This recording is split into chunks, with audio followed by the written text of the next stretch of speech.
मेरी दुकान पर एक गरीब औरत आई और बोली, शौहर के मरने के बाद बेटी को जन्म दिया तो ससुराल वालों ने घर से निकाल दिया है। अब मेरी उस यतीम के पास कपड़े तक नहीं, तमाम रात सर्दी से कांपती है। मुझे बहुत तरस आया और बेहतरीन कपड़े उस बच्ची को मुफ्त देती है और कहा, आज से ये मेरी बेटी है। वो औरत मुझे दुआ देती चली गई, मगर बच्ची का फीडर मेरी दुकान पर ही छोड़ गई। मैं भागता हुआ बाहर निकला तो हैरान रह गया, क्योंकि वो औरत लैंड क्रूजर में बैठकर जा रही थी। अभी कुछ लम्हे ही गुजरे थे कि होश फना हो गए। जब मैं उस वक्त अपनी शॉप पर मौजूद था, मोबाइल कान के साथ लगाया। मैं अपनी बीवी से अपनी बेटी की खैरियत मालूम करने के लिए बार बार फ़ोन कर रहा था, मगर उसका नंबर था जो लग कर न दे रहा था। मेरी शॉप एक बहुत बड़े मशहूर प्लाजा में थी, और ये प्लाजा भी शहर की मारूफ शाहराह पर था। हर वक्त यहाँ पर लोगों का हुजूम रहता। उस प्लाजे में कोई 1000 के करीब दुकानें थी। ऐसी कोई चीज़ नहीं थी जो उस प्लाजे से ना मिल पाती।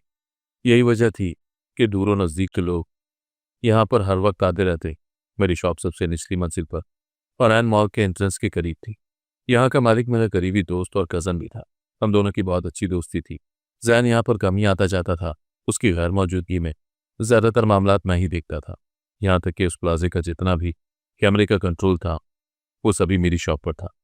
मैं अपनी शॉप पर थे हुए सभी लोगों को देख सकता था, उनकी एक एक हरकत को।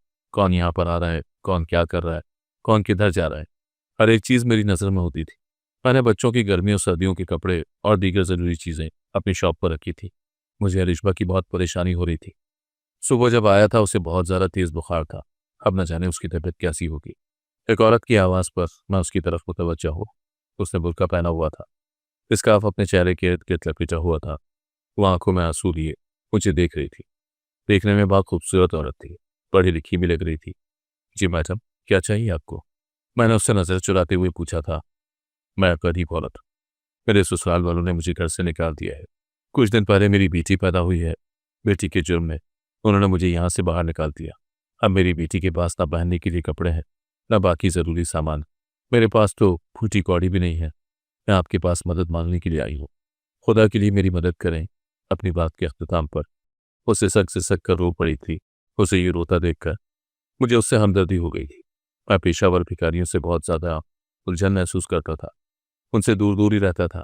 उनके मांगने की आदत से मुझे बहुत ही ज़्यादा गुस्सा आता था। मैं अक्सर उन्हें डांट कर कहता कि तुम लोग मेहनत मजदूरी क्यों नहीं करते? दूसरों के सामने हाथ फैलाते हुए तुम लोगों को शर्म नहीं आती?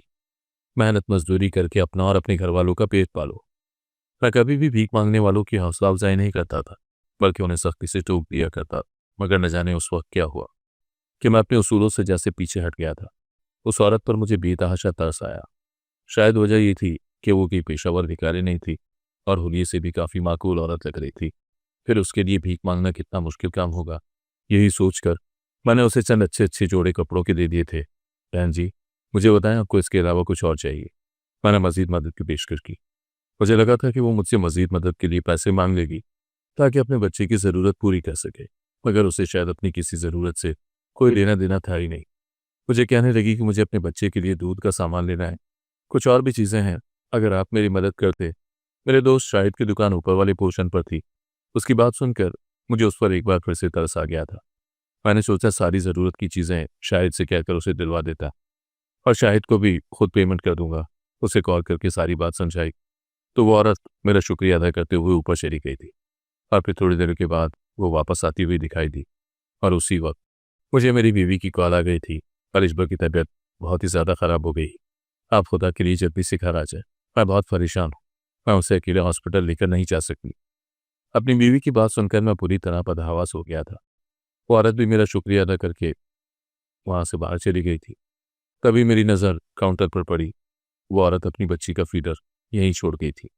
मैं जल्दी से बाहर निकला था और अपने मुलाजिम को दुकान का ख्याल रखने का बोला और तेज़ी से बाहर निकला।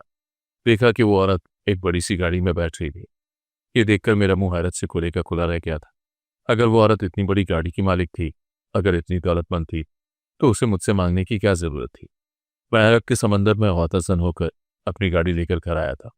और फिर जब मैं अपनी बीवी और बेटी को लेकर अस्पताल जा रहा था, तो रास्ते में मुझे मेरे मुलाजिम की कॉल आई थी, जिसे मैंने सारे इंतजामात संभालने का बोल कर आया था।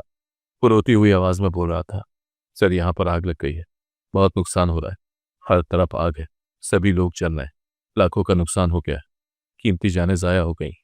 अपनी बात करते करते वो चीख पड़ा था। मैं उसकी बात सुनकर हैरत के समंदर में गौताजर हो गया था। अभी कुछ देर पहले तक तो सब कुछ ठीक था। मैं जब मॉल से बाहर निकला था तो हर एक चीज़ अपनी जगह पर थी। कोई भी गैर मामूली हरकत मैंने नहीं देखी थी। तो फिर अचानक से ये क्या हो गया? चंद मिनटों में ही भड़कने वाली आग ने सब कुछ राख कर दिया। अपनी बीवी और बेटी को अस्पताल पहुंचाने के बाद मैं दोबारा प्लाजे पर आ गया था और सामने का मंजर मेरी जान निकालने के लिए काफ़ी था। हर तरफ भड़कती हुई आग थी।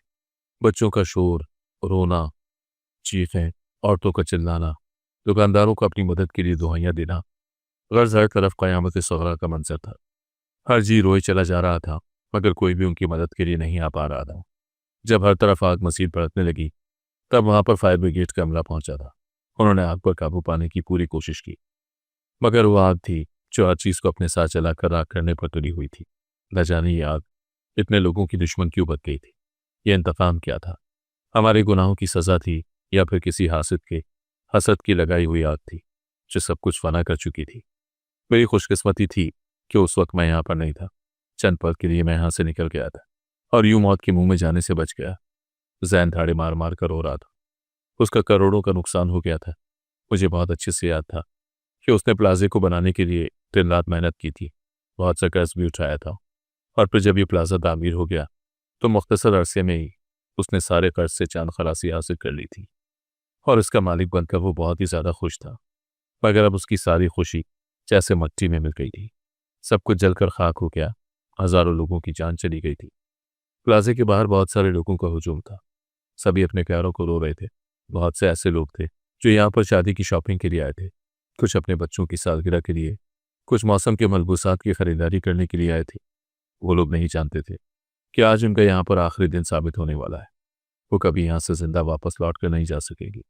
मैंने जैन को अपने गले से लगाया, उसे तसल्ली देने लगा, दिलासा देने लगा, यार सब ठीक हो जाएगा। अल्लाह ने चाहा तो तुम्हारा नुकसान पूरा हो जाएगा, मगर जो कीमती जानें चली गई हैं वो कभी वापस नहीं आएंगी। जितने भी लोग थे वहां पर सभी जैन को मौरूद इल्ज़ाम ठहरा रहे थे, उसे उसकी नाअहली पर कोस रहे थे। सबका कहना था कि उसने प्लाजा बना लिया, मगर उसे इसके लिए इंतजाम भी करने, किसी भी किस्म की नागहानी सूरत हाल से निपटने के लिए कोई ना कोई काम तो करना चाहिए था। और यहाँ पर मैं मानता था कि जैन से बहुत बड़ी गलती वाकई हो गई थी। उसे ऐसा नहीं करना चाहिए था।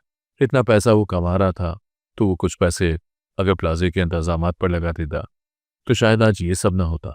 लाखों लोगों की जान ना जाती और खुद वो भी इतने बड़े नुकसान से दो चार ना होता।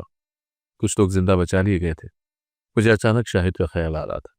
मेरा सारा ध्यान शाहिद की तरफ था। उसके छोटे छोटे बच्चे, उसकी बीवी का चेहरा बार बार आंखों के सामने आ रहा था। कुछ अर्सा पहले ही उन दोनों की मोहब्बत की शादी हुई थी। कितना प्यार करते थे वो एक दूसरे से, और अल्लाह ने जुड़वा बच्चे देकर उनकी जिंदगी को मुकम्मल कर दिया था। मैं पागलों की तरह उस मलबे पर शाहिद को तलाश कर रहा था और फिर वो चली हुई हालत में रेस्क्यू करने वालों को मिल गया था। उसकी हालत खराब थी। वो मौत के मुंह के करीब पहुंच चुका था। जब मेरी उस पर नजर पड़ी तो मैं और जैन उसकी तरफ लपके थे। हम उसे अस्पताल लेकर चले गए थे।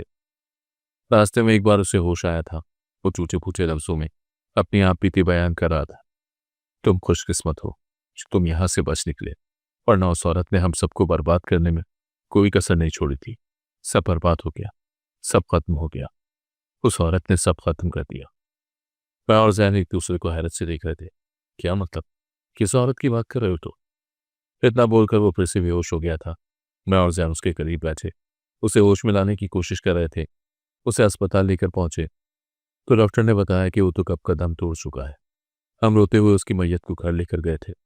उसके अजीजों, बीवी और बच्चों का बहुत बुरा हाल था। ये सब देखना आसान नहीं था। हम एक बार फिर से उस मलबे पर आ गए थे जहां पर ढेरों लोगों की लाशें हड्डियों की सूरत में मिल रही थी।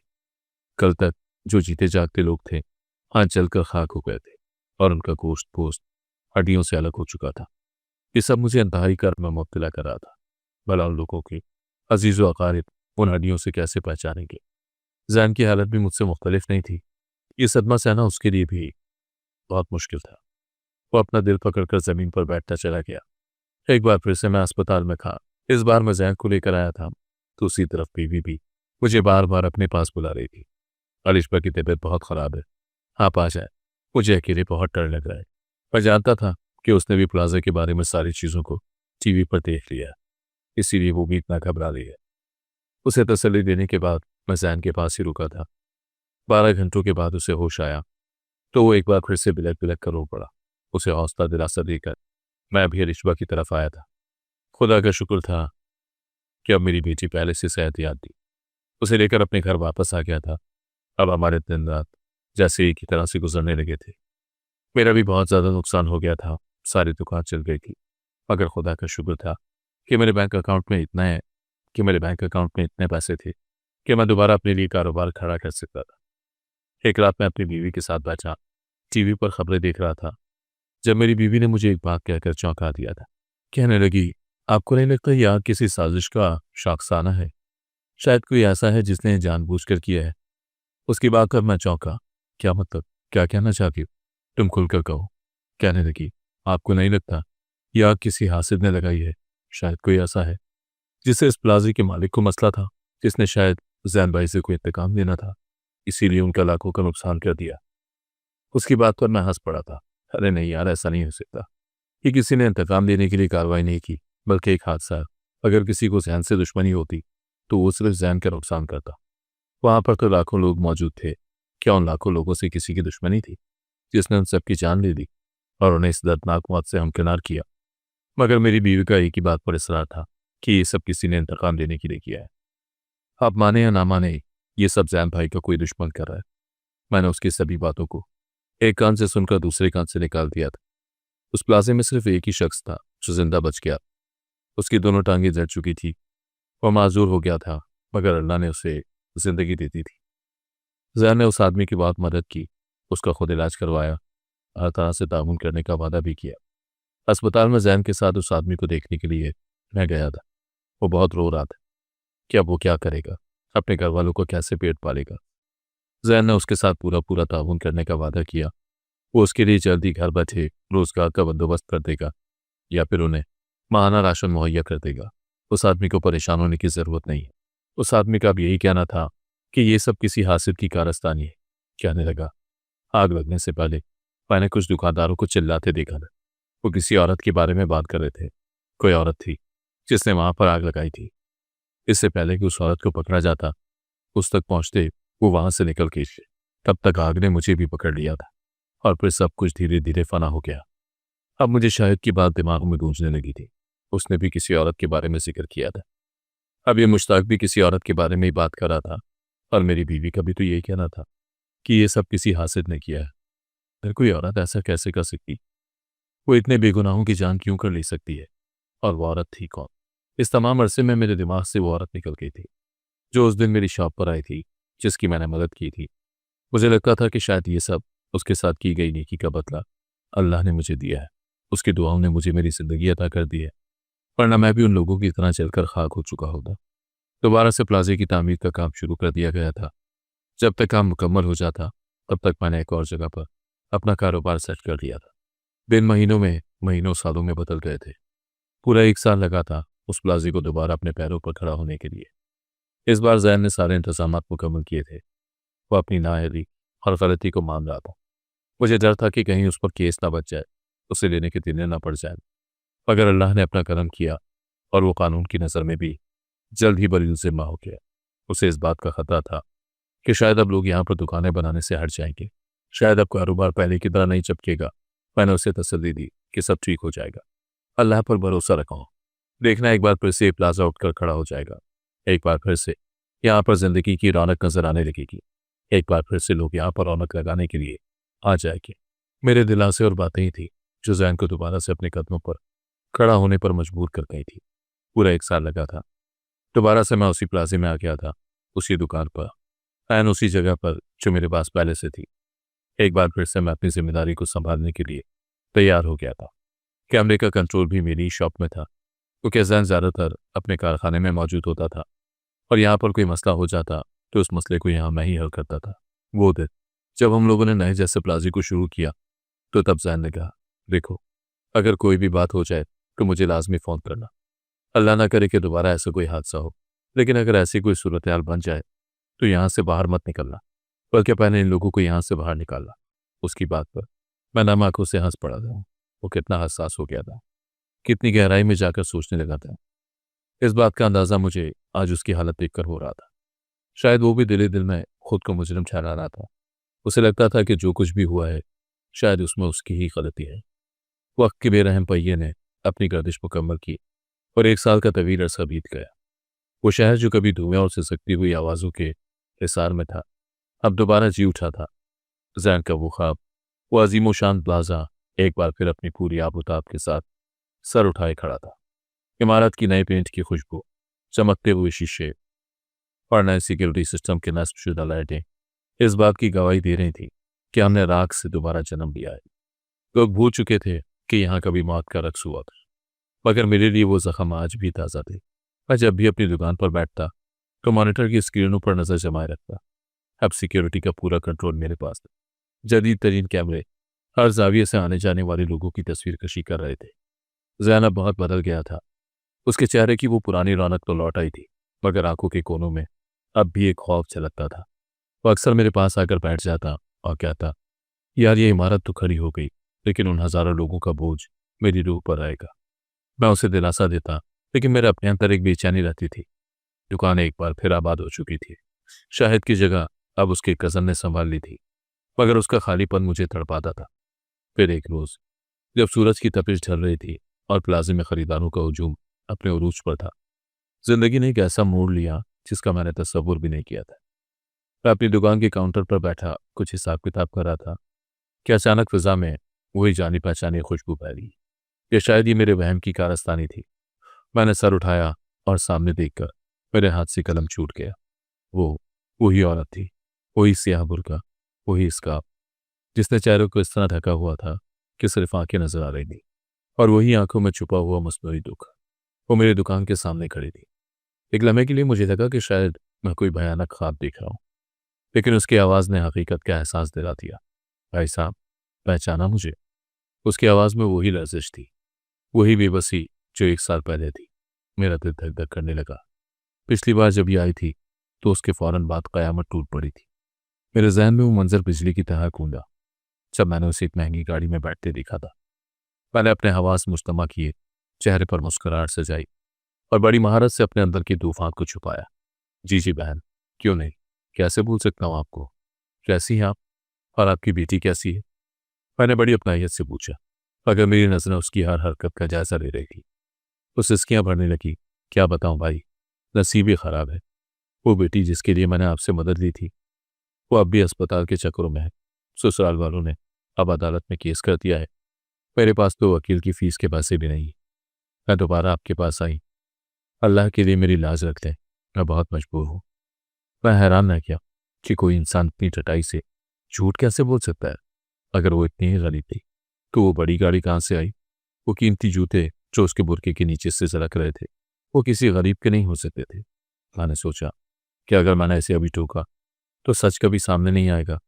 मुझे ये जानना था कि उस नकाब के पीछे छुपा हुआ असल चेहरा क्या है, और ये औरत बार बार इसी प्लाजे का रुख क्यों कर दी है। आप परेशान ना हो, मैंने धीमी आवाज में कहा। इंसानियत सबसे पहले है। आप बताएं मैं आपकी क्या मदद कर सकता हूँ। उसने फिर से वही रोना धोना उसने फिर से वही रोना रोया। मैंने उसे कुछ महंगे जोड़े निकाल कर दिए और कुछ नकदी भी उसके हाथ पर रखी। उसने दुआएं देते हुए पैसे तो रख लिए, लेकिन फिर एक अजीब सी फरमाइश की, भाई साहब, मुझे कुछ मोटे कंबल और सर्दियों का बिस्तर का सामान भी चाहिए। ऊपर वाले पोर्शन पर सुनाए, बहुत अच्छा स्टॉक आया है। क्या आप वहाँ किसी से क्या कर मुझे कुछ रियायत दिलवा सकते हैं? मेरे पास इतनी हिम्मत नहीं है कि मैं सबसे भाव ताव करूं। मेरी छठी हिस्स ने मुझे खतरे का सिग्नल दिया। सबसे ऊपर वाला पोर्शन, जहाँ ज्यादातर होलसेल के गोदाम थे, जहाँ इस वक्त लोगों का रश सबसे कम होता था। मैंने फौरन फोन उठाया और ऊपर वाले एक दुकानदार को, जो मेरा जानने वाला था, जमी कॉल की और उससे कहा कि एक खातून आ रही है, उनका ख्याल रखना। वो शुक्रिया अदा करके दुकान से बाहर निकली। मैंने अपने मुलाजिम को इशारा किया कि वो ग्राहकों को संभाले और खुद खामोशी से उसके पीछे चल पड़ा। प्लाजे में लोगों का हुजूम मेरी ढाल बन गया। वो लिफ्ट के करीब गई, मगर फिर अचानक मुड़ी और सीढ़ियों की तरफ बढ़ गई। ये एक गैर मामूली बात थी। एक गरीब और मजबूर औरत लिफ्ट छोड़कर 5 मंजिलें सीढ़ियों से क्यों चढ़ेगी? मैंने जूते उतारकर हाथ में पकड़ लिए ताकि मेरे चलने की आवाज ना आए।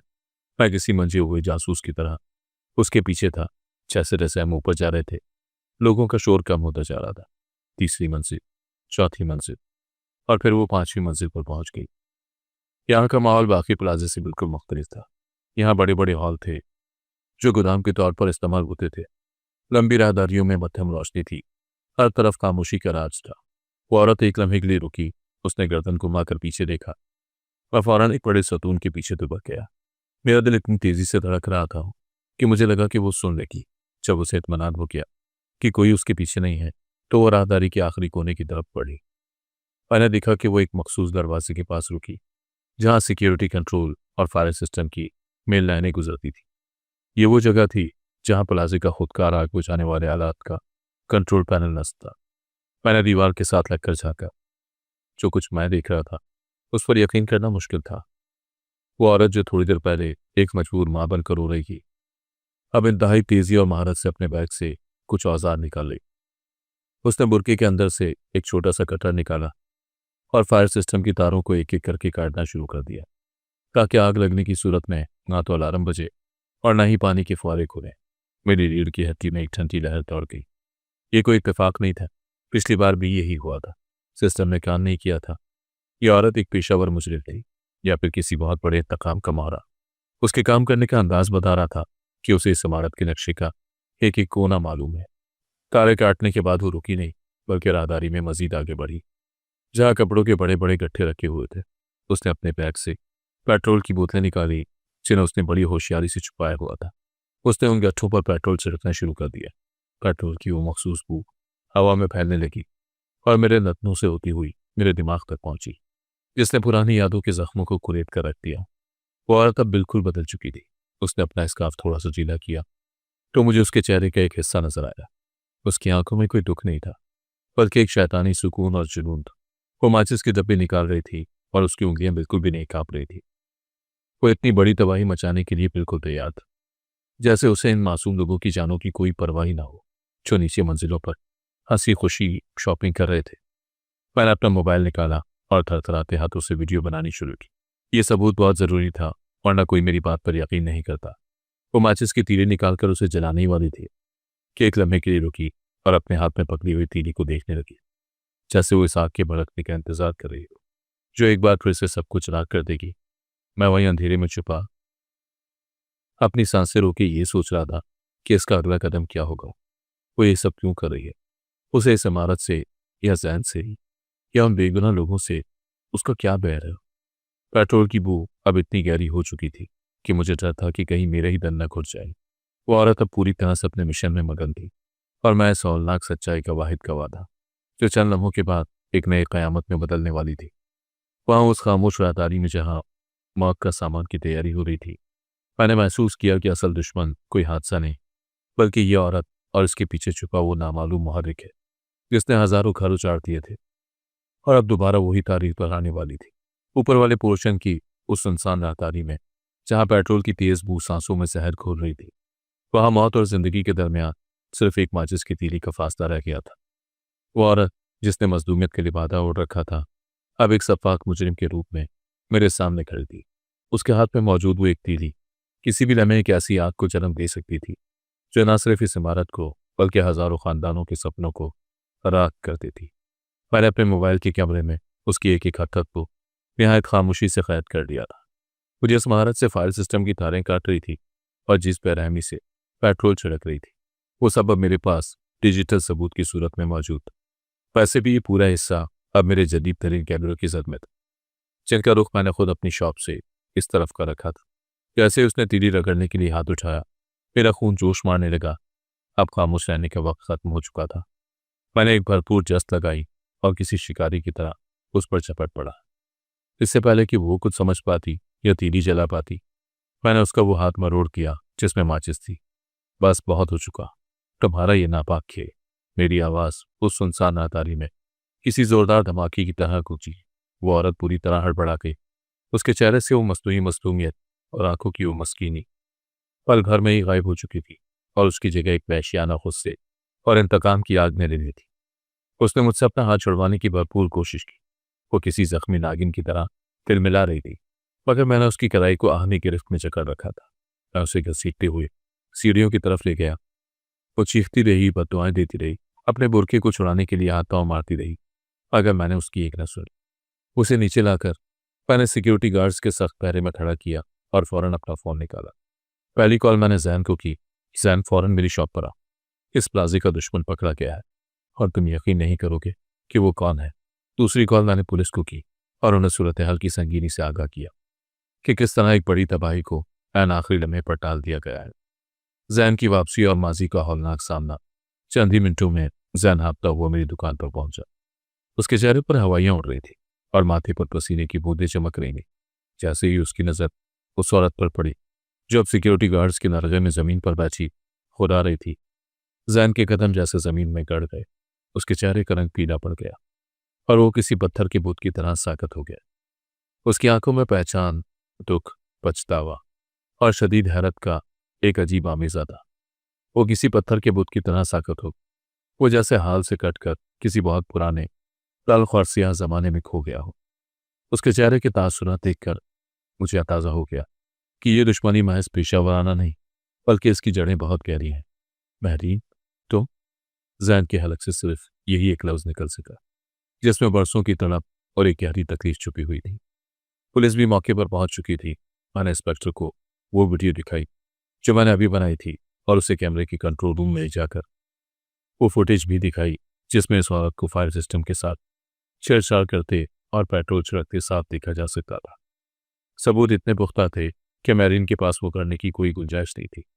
पुलिस की सख्ती और चारों तरफ सबूतों का अंबार देखकर उस औरत का मसनूई हौसला टूट गया। उसने पुलिस के सामने अपना गुनाह तस्लीम कर लिया, मगर उसके लहजे में पशेमानी के बजाय एक अजीब सी फातिहाना नफरत थी। उसने बुलंद आवाज में चिल्लाना शुरू किया, हाँ, मैंने किया ही सब। ये आग मैंने लगाई थी। आज भी मैं इस इमारत को जलाकर राख कर देना चाहती थी। मैं जैद को बर्बाद देखना चाहती। मैं चाहती थी कि ये शख्स उस दुख को महसूस करे जो मैंने बरसों से अपने सीने में पाल कर रखा है। और ऐसे वो मैं चाहती थी कि ये शख्स उस दुख को महसूस करे जो मैंने बरसों से अपने सीने में पाल कर रखा है। और ऐसे वो दर्द देना चाहा जो इसने मुझे दिया था। उसने मेरी तरफ मुड़कर नफरत भरी निगाह डाली और कहा, मैं तुम्हारे पास इसीलिए आई थी ताकि तुम्हें अपनी बातों में लगाकर तुम्हारी हमदर्दियां हासिल कर सकूं। मुझे मालूम था कि इस प्लाजे का सिक्योरिटी कंट्रोल तुम्हारे पास है, इसीलिए मैंने तुम्हें गरीबी के जामे में उठाया ताकि तुम मुझ पर शक न करो और मैं आसानी से ऊपर जाकर अपना काम कर सकूं। पिछली बार भी मैं कामयाब रही थी। तुम लोगों की हमदर्दी ही मेरा सबसे बड़ा हथियार बनी थी, मगर आज तुमने सब बिगाड़ दिया। पुलिस उस औरत को हथकड़ी लगाकर जीप पर डालने के लिए ले गई, मगर जैन वहीं एक कुर्सी पर ढेर हो गया, जैसे उसके जिस्म से सारी तवानाई निचोड़ ली गई हो। उसकी आंखों से आंसू रवा थे। उसके जाने के बाद मैंने जैन का कंधा थपथपाया और उसे पानी का गिलास दिया। जैन, अब बस करो, मुझे बता कि ये सब क्या है। वो औरत कौन थी और उसकी तुम्हारे साथ ऐसी क्या दुश्मनी है कि वो हजारों बेगुनाहों की जान लेने और करोड़ों का नुकसान करने पर तुल गई। मैंने बड़ी संजीदगी से उसकी आंखों में झांकते हुए पूछा। जैन ने एक लंबी और भारी आह भरी और अपनी आंखों से बहते आंसुओं को साफ करते हुए बोलना शुरू किया। उसकी आवाज में ऐसी लर्जिश थी जो सिर्फ बरसों के दबे हुए गम से पैदा होती है। ये महरीन है, मेरी यूनिवर्सिटी की क्लास फेलो। हम दोनों एक दूसरे से बहुत प्यार करते थे। हमने साथ जीने मरने के वादे किए थे।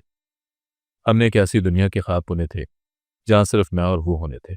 हमने सोचा था कि तामील मुकम्मल करने के बाद हम शादी कर लेंगे। मैरीन एक बहुत ही गरीब घराने से ताल्लुक़ रखती थी। उसके वालिद एक मामूली क्लर्क थे, लेकिन उसकी खुददारी, उसकी सादगी और उसकी मासूमियत ने मेरा दिल जीत लिया। मैंने उसे हमेशा ये यकीन दिलाया था कि हमारी मोहब्बत के दरमियान कभी कोई दीवार नहीं आएगी।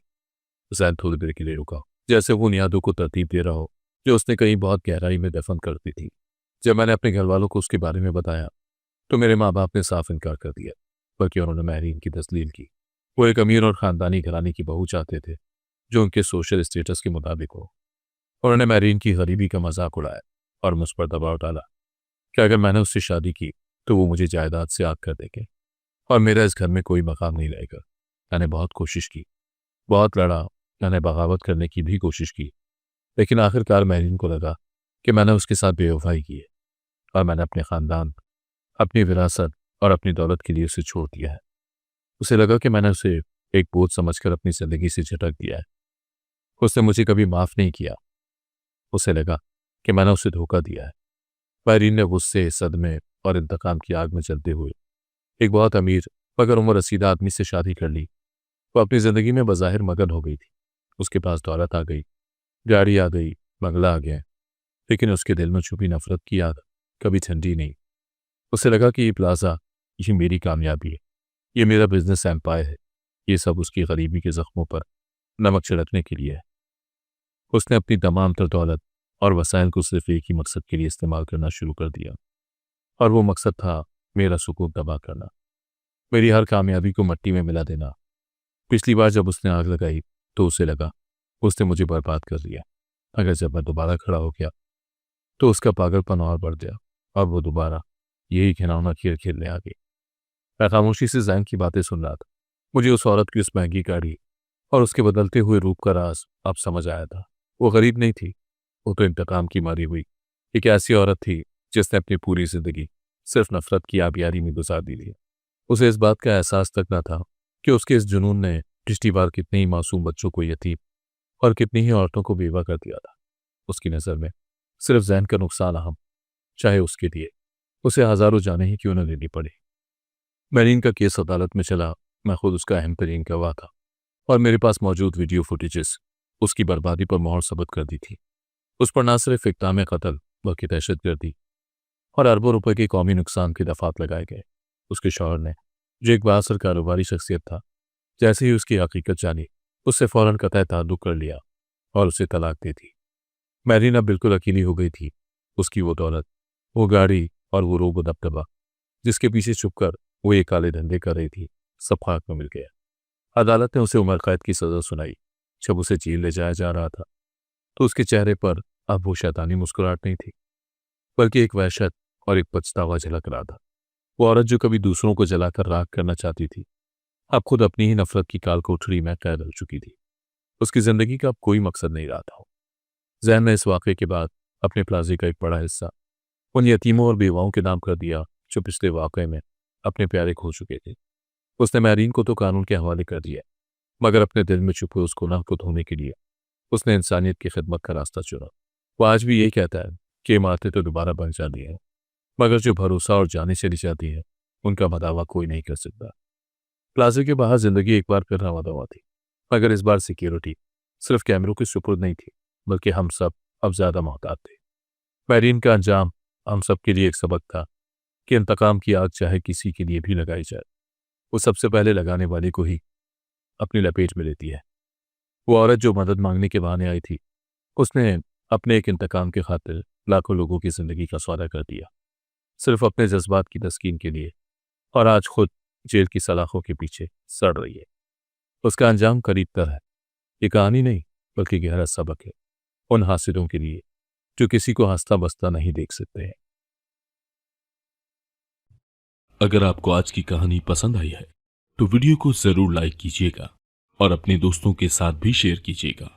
और हाँ, अगर आपने अभी तक हमारा चैनल सब्सक्राइब नहीं किया तो जरूर सब्सक्राइब करें।